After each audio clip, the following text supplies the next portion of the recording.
Maraming nagtatanong sa akin kung talagang ano yung mga sikreto, especially ko, ano yung sikreto ko, bakit ako yung top 1, bakit malaking kinikita ko, bakit napaka-successful ko. Actually, ang sikreto ko lang isa lang, masipag lang ako. Masipag akong trumabaho, araw-araw ang ginagawa kong mundo pa rin is networking. Hindi pa rin ako nagpapahinga. Paminsan nga ako naalala ko, nasa US na ako.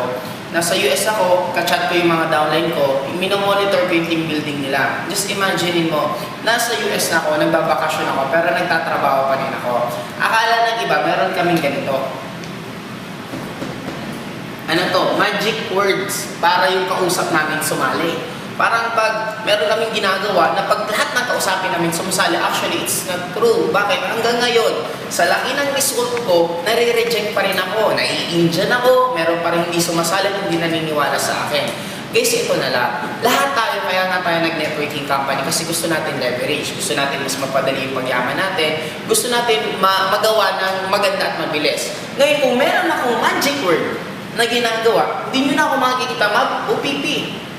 Bakit pa ako mag-OPP kung meron naman ako magic word na lahat ng kausapin ko sa sali? Hindi nyo na ako makita mag-training sa downline. In short, ang gagawin ko na lang isa lang, ituturo ko yung magic ko sa inyo para lahat kayo yumaman din. In short, pag yumaman kayo, lalo din lalaki ang kita ko. Kaya nga lang, wala na ang ganito. Ano meron kami? Isa lang. Ito ang laman ko. Maraming tao, maraming distributor, sila tulog na, ako gising pa. Imagine mo ngayon, alas 2 na ng umaga, anong ginagawa namin? Nag-iisip pa kami, paano namin lalong mapalaki yung grupo namin.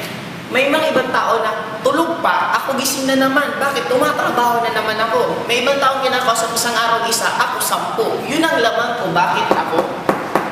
Kaya kung gusto mo maging top earner dapat, kung 10 kinakausap ko isang araw, dapat ikaw 15 o 20. Kung gusto mo akong habulin, kung gusto mo lang pantay ang kinikita ko, kung 10 ang kausap ko isang araw, dapat ikaw 10 din. Kasi ang nagiging dilema ng iba, gusto mo habol sa amin.